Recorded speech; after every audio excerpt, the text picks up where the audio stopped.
Quería compartirles algunos análisis que hemos hecho. Yo creo que el tema de si el país se nos va de las manos, cuando yo comentaba que iba a venir para acá a hablar del tema, me decían, bueno, ya se nos fue de las manos, o se nos va a ir de las manos. O sea, hay una situación de que, que por lo menos estamos fuera de control.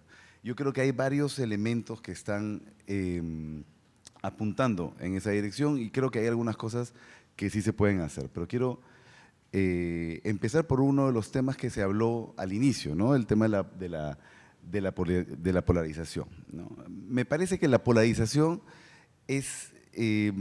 se ha vuelto un elemento relativamente estructural del Perú, ¿no? Quiero mostrarles este análisis que hacemos. Miren ustedes, lo que hemos hecho, hemos puesto el índice de derechismo, es decir, qué tanto las macroregiones están votando por la derecha. Pudo haberlo hecho con la izquierda, pero lo elegí, el resultado no es tan distinto, pero lo hice con la derecha. Y las elecciones son desde 1980 hasta el 2021. Miren ustedes cómo tanto el sur, oriente, Lima, norte y el centro, digamos entre el 80 y el 2001, se podían poner más a la derecha, se podían poner más a la izquierda, pero el centro político del país iba relativamente junto, ¿no? Relativamente alineado. Pero en el 2006 cambió. En el 2006 ya empezamos a ver tres países, ¿no?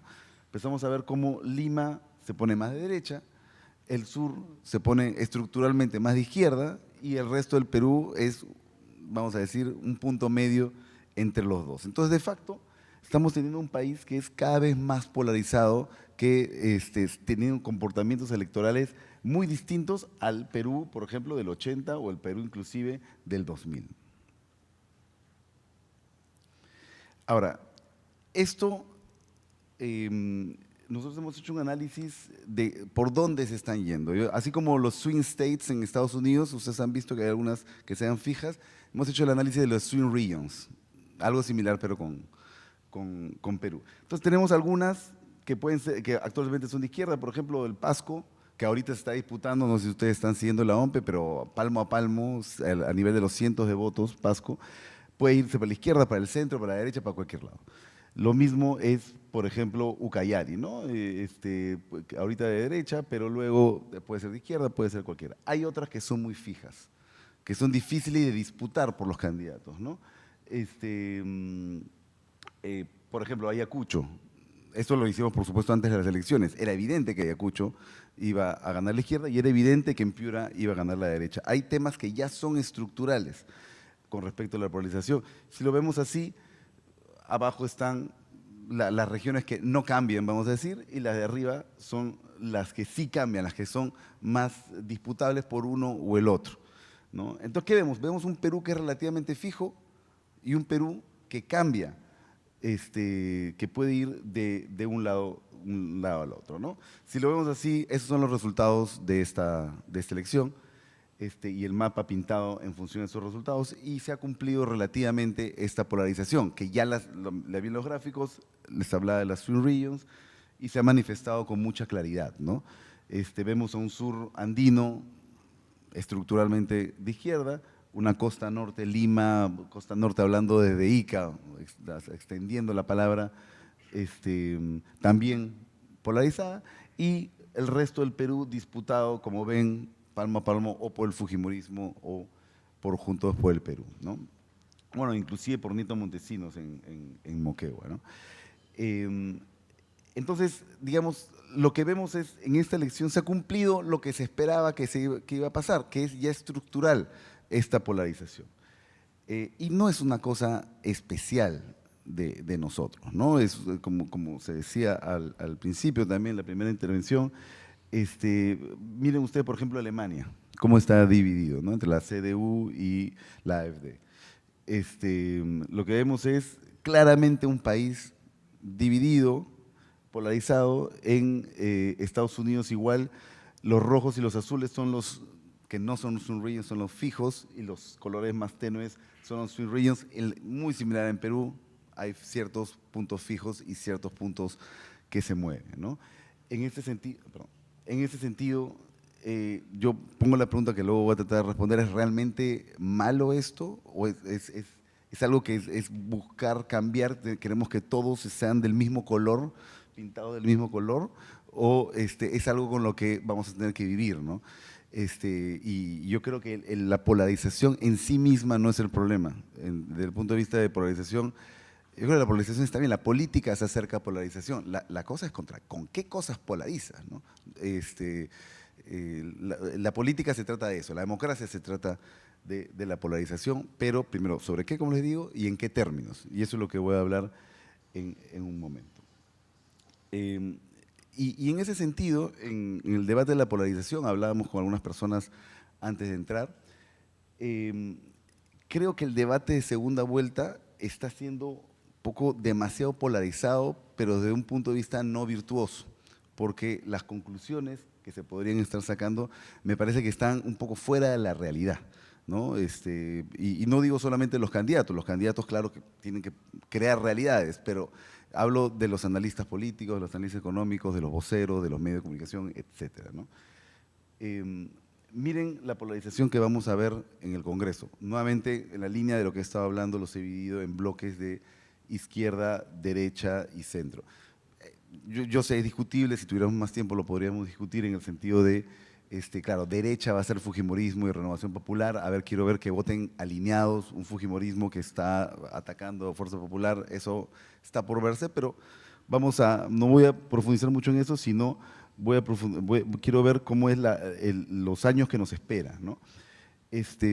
Primero que todo el mundo está obsesionado, no entiendo muy bien por qué, con la Cámara de Senadores, ¿no? Como si no existiera la Cámara de Diputados. ¿Ya? En la Cámara y la Cámara de Diputados es donde salen las leyes, donde sale la iniciativa legislativa. Si algo no pasa con los diputados, no llega a los senadores. Entonces no sé por qué hay una obsesión con la puerta de salida, pero no una obsesión con la puerta de entrada, ¿no? Miren ustedes cómo está la situación. En diputados es un empate perfecto, ¿no? Es 56 para la izquierda, 56 para la derecha y 18 en el centro que pueden inclinar la balanza para cualquier lado, probablemente en algún tipo de políticas públicas, en otro no. Pero ¿se dan cuenta lo difícil que va a ser, ya sea para la izquierda o para la derecha, sacar alguna ley? Están a 10 votos, 10, de lograr algo. Tienen que lograr la mayoría de un centro que estoy seguro que no se han sentado hasta ahora nunca juntos los 18, ¿no? O sea, deben conocer a Nito Montesinos no tanto tiempo, hace no tanto tiempo. En los senadores también, ¿no? Lo que vemos es una derecha con 30, vamos a decir, ajustando, un centro con 7 y una izquierda con 23. Entonces lo que vemos también es una situación que lograr la mayoría, una mayoría simple, ni siquiera estoy diciendo una mayoría calificada, es bastante complicado, ¿no? Y el foco está yéndose mucho o sea, sesgadamente por ejemplo, no pueden hacer una asamblea constituyente, ¿no? Una izquierda no puede hacer una asamblea constituyente porque no tiene 2/3, todo bien. Y eso es lo que voy a empezar a discutir en un momento, ¿no? Como si eso fuera lo único, ¿no? O inclusive la línea que también he escuchado de Keiko se va a quedar en el poder 15 años, ¿no? No sé cómo va a conseguir, con las justas podría conseguir una mayoría. ¿Ustedes se imaginan que pueda conseguir 2/3 para cambiar la Constitución con votos de la Renovación Popular? Me parece bien improbable, ¿no? Entonces lo que estamos viendo, estamos discutiendo algunos temas que están fuera de la realidad aritmética. E inclusive también una dinámica en conversación que no me gusta es, bueno, podemos votar a uno lo podemos vacar, a otro no lo podemos vacar. Entonces eso como un factor de decisión, se está tomando un caso extremo como un factor de decisión regular. Y además un factor de decisión extremo que no es realista nuevamente aritméticamente, ¿no? Miren ustedes el umbral lo llamamos el umbral de supervivencia. Para vacar a un presidente ahora, tienes que pasar con 2/3 en los diputados y en los senadores. Eso significa que hay 2 espacios de veto. Tú podrías no tener ni un senador como siendo presidente, ni uno, pero si tienes suficientes diputados no va a salir una vacancia. Y lo mismo al revés, podrías no tener ningún diputado y podrías tener 20 senadores también, da lo mismo. Un presidente se podría proteger de esa manera. Eso desde el punto de vista político es una protección mayor de la que puede tener otro presidente. Miren ustedes también, ninguno de los dos tiene una situación muy fácil de vacancia, vamos a decir, ¿no? Si tú tienes como presidente cualquiera de los dos, 44, ese es tu umbral. Y cualquiera de los dos podría tener hasta 12 más. Es más, yo veo más débil en ese sentido el fujimorismo que a Roberto Sánchez. Y lo mismo pasa con el Senado. En el Senado cualquiera de los dos tiene un bloque que lo tendría, si lo defiendes, tendría que defenderte hasta el final. Entonces, una situación de vacancia, no digo que es imposible, pero digo que es mucho menos probable que lo que hemos visto antes. Y la discusión que estamos teniendo de esto se basa en un caso extremo que no tendría que repetirse, ¿no? Entonces, esta lógica de razonar con escenarios extremos es lo que a mí como le digo, me preocupa, ¿no? Porque se está tomando una decisión no pensando en cuál es la gobernabilidad del país en 5 años. ¿Qué cosa es lo que se puede mejorar o los riesgos realistas en 5 años, sino en casos bastante hipotéticos, ¿no? Lo que les decía, prefiero a tal porque es más fácil de vacar. Lo que vemos es que yo no sé cuál es más fácil de vacar, ¿no? Se les dice esto con Roberto Sánchez. Personalmente creo que Keiko es más fácil de vacar, si vemos así. Los dos extraordinariamente improbables, ¿no? Me preocupa tal porque se puede mantener el poder, porque va a cambiar la Constitución. Ninguno de los dos es un escenario central. La discusión pública se está yendo en una situación que no es de escenario central, es de escenarios muy pequeños, ¿no? No digo, como les digo, no es imposible, pero es muy poco probable. Y no me preocupa la victoria de tal porque tiene mayoría en el Congreso. Como no tiene mayoría en el Congreso, no genera ningún riesgo. Y eso también a mí me molesta mucho por todo lo que hemos estado mirando, ¿no? O sea, tomando el caso de Roberto Sánchez y la Asamblea Constituyente, ¿no? O sea, el Ejecutivo, yo sé que ha perdido poder relativo, pero no significa que no tiene poder, ¿no? Y yo entiendo desde el punto de vista narrativo de la lucha política que se pueda decir eso, pero los generadores de idea no pueden creerse eso mismo, ¿no? O sea, los 50.000 reinfos que fueron eliminados por la anterior gestión, bueno, anterior, un decreto supremo, una firma, suficiente, regresan. Cuando nosotros analizábamos, nosotros seguimos bastante el tema de la minería ilegal, analizábamos lo que decía la gente, los en vivo que decía Confemín, la gente que se conectaba a los en vivo para hacer preguntas, preguntaba siempre lo mismo. Preguntaba, ¿van a haber interdicciones? ¿Van a venir digamos, a atacarnos, a fiscalizarnos? Roberto Sánchez, con las iniciativas que ha tenido en el Congreso, no va a fiscalizar. Entonces, ese tema podría explotar sin necesidad del Congreso. Y lo mismo me puedo poner a hablar del tema laboral, infraestructura. Pedro Castillo construyó 70 kilómetros de carretera en un año. 70. En pandemia se construyeron el triple. O sea, la degradación a la que puede llegar el Estado sí es grande y no tiene nada que ver con el Congreso. Nada.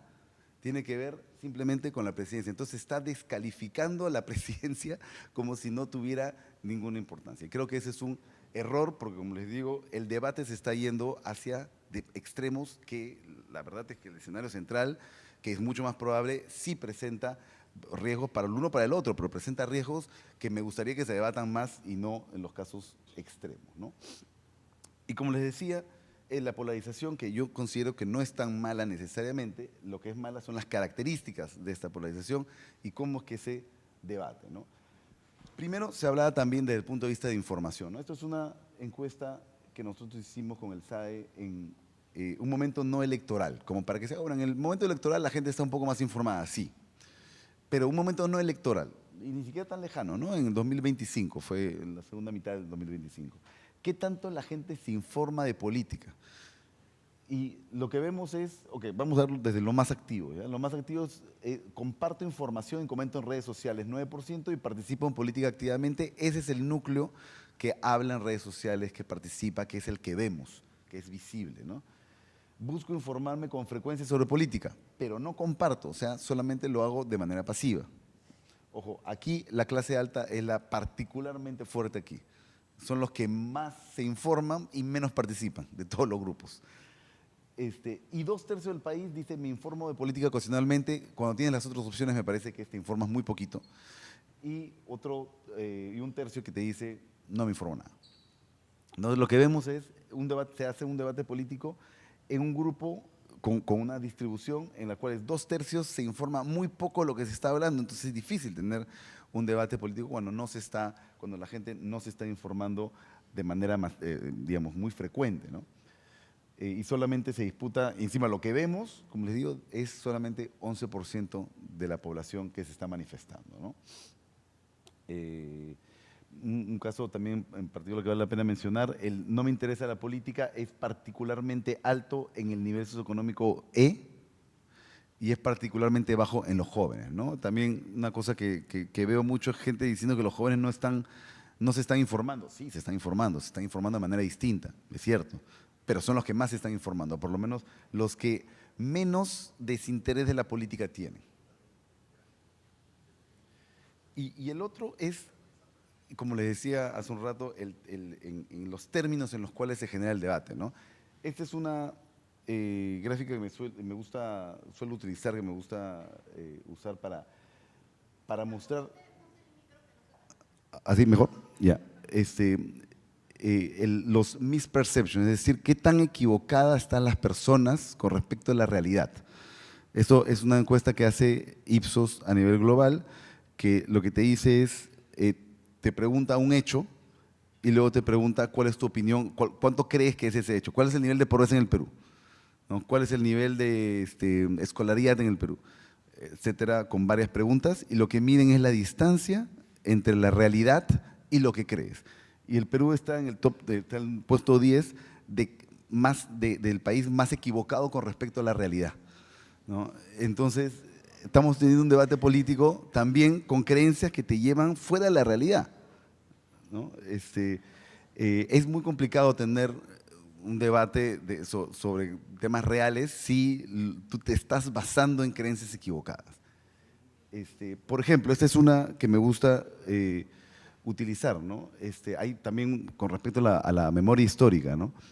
Eh, Pusimos algunas opciones de visión respecto a la historia reciente. El Perú no ha mejorado ni empeorado desde 1990. El país ha estado estancado desde esta época. Es una opción. El Perú estaba mejor antes de los 90 que ahora, ¿no? Las reformas realizadas en esa época llevaron al país a una mayor pobreza. Eso es indefendible desde prácticamente cualquier variable, ¿ya? El Perú estuvo en una grave crisis en los 80 y tras las reformas hubo avances en el desarrollo. Miren ustedes la cantidad, eso solamente en los jóvenes, menos de 30 años. La cantidad de gente que te dice el Perú tuvo una grave crisis y hubo avance en los 90, solo lo cree 1 de cada 5. El resto cree o que no hubo mejoras o que el Perú empeoró, ¿no? Entonces ahí hay un tema también de batalla histórica. ¿Realmente podemos mejorar más? Sí, por supuesto. ¿Estamos relativamente estancados? Sí, estamos relativamente estancados. ¿Hay un montón de problemas? Es cierto, hay un montón de problemas. Pero si nos medimos con lo que éramos antes de los 90, claramente, o sea, por favor, si alguien sabe alguna variable en la cual estemos mejor o de que estemos peor que en ese momento, que no sea inseguridad sí es una. La verdad, desde el punto de vista económico es muy difícil defender eso, ¿no? Y otro punto también que vale la pena es en el proceso democrático, de facto se ha erosionado, ¿no? Estamos en un debate, en un contexto, el debate, los problemas del debate político, les digo, en un contexto de que, más allá de los que dicen que hubo fraude, que no hubo fraude, que sí, lo que sí es cierto es que el hecho de las irregularidades que tuvo la OMPE han afectado la credibilidad de las dos instituciones, de la OMPE y del Jurado Nacional de Elecciones. Y miren cómo se degradó, ¿no? El nivel de confía en la OMPE pasó de 30, mejoró un poquito en el 2025 a 35%, en el 2026 al suelo. Lo mismo pasa en el Jurado Nacional de Elecciones, pasa a la mitad. No eran ya instituciones muy populares antes, ciertamente, pero ahora son más impopulares. Y ellos son los que se supone que protegen lo que todo el mundo entiende que es la democracia. De repente algunos tenemos una comprensión más extensiva de lo que es la democracia, otros una comprensión menor. Pero lo que todo el mundo está de acuerdo es que los procesos electorales es donde se ejecuta la democracia, donde la mayoría de gente cree. Y este proceso ha sido degradado. Esto es algo que va a ser un trabajo importante que vamos a tener como sociedad para recuperar la confianza, porque si estos niveles de confianza son así, quien sea que fuera elegido va a tener menos legitimidad. Y esto es un problema para la democracia también, y en una situación como esta, el debate político entonces es menos creíble, ¿no? La gente tranquilamente se puede alejar aún más de lo que ya he mostrado porque dices, bueno, no importa el debate político, al final se están manipulando las elecciones o por lo menos se están haciendo mal, por lo menos. Y también, como le decía, es en las condiciones, ¿no?, que se está dando. Por ejemplo, hemos tenido varios eventos, acá utilicé tres, pero la verdad es que hay varios, de evidente intolerancia, ¿no? Por ejemplo, claro, a Philip Butter se le tiraron piedras, o sea, se le tiraron piedras en Puno, no se le permitió salir, tuvo que salir con casco, con escudos, etcétera. Claro, y se dice, no, se trata de, yo creo que de algunos espacios, normalizar esto. Estamos hablando de tirarles piedras a un candidato presidencial. O sea, no es, no es, no es algo normal esto. Después, a Roberto Sánchez le tiraron huevos cuando fue a San Juan, a un lugar de San Juan de Miraflores, ¿no? Y no se debería justificar. Por ejemplo, Keiko tiene más en Puno de lo que tiene Roberto Sánchez en San Juan de Miraflores. Claro, es totalmente rechazado, pero eso no significa que le tienes que tirar huevo, ¿no? O el caso de Keiko Fujimori. Le hicieron cadena rondera, o sea, agarraron, como para que puedan dimensionar, a latigazos a un funcionario público en una plaza por recibir a un candidato presidencial. O sea, ese nivel de intolerancia es gigantesco, pero es como relativamente normalizado. Ah, seguramente eso sí, es una manifestación del rechazo de la población. No, escucha, no se puede justificar eso. Yo creo que por tomar posiciones políticas desde muchos espacios sí se está justificando algo como esto, ¿no? E inclusive también una indignación selectiva de algunos sectores, ¿no? Me indigna que le tiren huevos a Roberto Sánchez, no me indigna que le hagan una cadena rondera a un regidor o al revés, ¿no? Y también el debate político, les decía, en esto de los misperceptions, de las percepciones equivocadas, nosotros monitoreamos constantemente las redes sociales, ¿no? Y desde hace años vemos una cantidad de fake news brutales. Ahora con la IA es mucho más grande, ¿no? Y vemos algunas ideas que están dando vueltas, que mucha gente las cree, ¿no? La última es la de los cubanos y venezolanos trabajando en la OMPE, pero también tenemos que las mineras no pagan impuestos en el Perú porque se les devuelve más plata de la que reciben, súper popular esta. Un audio que es un audio que revela que como Keiko Fujimori estuvo, un audio falso, esto es un audio falso y de una persona imitando a Keiko diciendo cómo estuvo coordinando la vacancia de Castillo, o que no hubo golpe de Estado de Pedro Castillo, y ya en el tema anecdótico, que Fujimori se robó el tesoro de Paititi, que es relativamente popular en redes sociales, en Facebook, en regiones, no es poca gente que lo ve y comenta y dice, por supuesto, los medios de comunicación están escondiendo eso. Pero este es el nivel, el ecosistema donde se hacen los debates de ideas en el Perú. Entonces, hay que tomar en cuenta, lo que quiero llegar es que esta polarización no está mal, pero sí está mal cuando, o sea, no está mal de sí mismo, pero sí es un problema cuando se basa en ideas totalmente falsas, ¿no? Y esto es yo creo que el primer paso para solucionar es esto, ¿no? Miren, porque acá, claro, me dices, bueno, ¿cuánta gente puede creer que Fujimori se robó el tesoro de Paititi? ¿No? Bueno, no lo sé. Sí sé que 2/3 del Perú cree que Alan García está vivo. Pero más allá de ese tema anecdótico, ¿cuánta gente cree que a Pedro Castillo le hicieron un golpe de Estado? Más de la mitad, eso es en abril de 2023, ahora es más. Pero en abril de 2023, es decir, meses después de que hizo el golpe de Estado, la mayoría del Perú cree que se lo hicieron a él. Cuando vemos en rural, 69% de gente cree que ha recibido un golpe de Estado. Entonces, pero esto sí condiciona una toma de decisión. Esto sí te puede inclinar el voto, que es algo falso por donde se le mire. en regiones también, en Lima, pero acá hay un ecosistema de fake news tan grande que ha convencido a la mayoría del Perú de algo, ¿no? Y bueno, esta de acá es más reciente, es de diciembre del 25, hace pocos meses, que ya Ipsos puso más opciones, ¿no? Y lo que me gusta es que pone la opción radical, ¿no? La de no es, o sea, es inocente de todas las acusaciones. Tú puedes decir, bueno, de repente en esta no estoy de acuerdo, pero es inocente de todo. Cuando dio un golpe de Estado en televisión nacional, estamos hablando de 36% de gente lo cree. Entonces, como les digo, a este nivel de con las ideas que mostré anteriormente y con este nivel de penetración, de creencia en esas ideas falsas, es complicado hacer una, un debate, vamos a decir, productivo o virtuoso, ¿no? ¿El qué podemos hacer? Y acá voy a ser un poco polémico, ¿no? Alguien que mostró qué se puede hacer en la forma, no en el fondo, es Ricardo Belmont.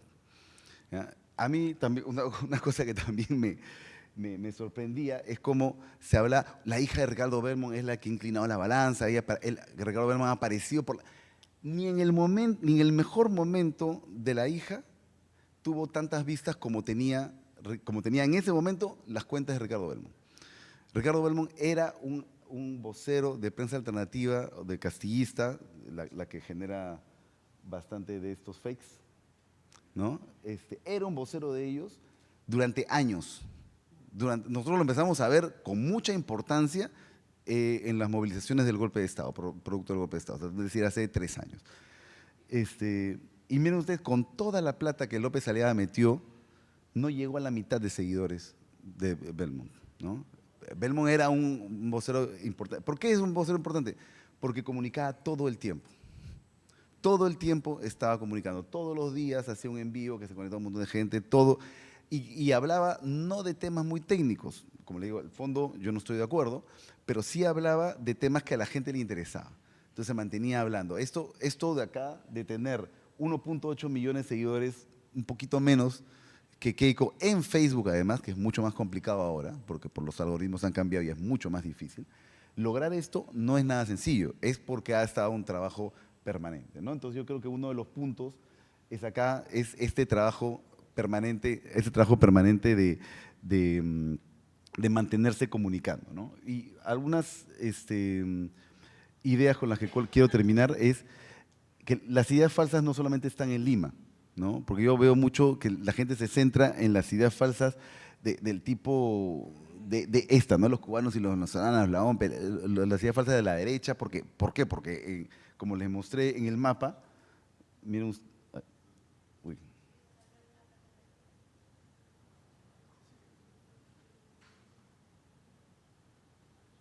como les mostré en el mapa inicial, claro, nos ubicamos en las ideas falsas que se dicen en la parte celeste, pero la verdad es que todo el resto del país se informa de manera distinta, ¿no? O por lo menos de manera complementaria.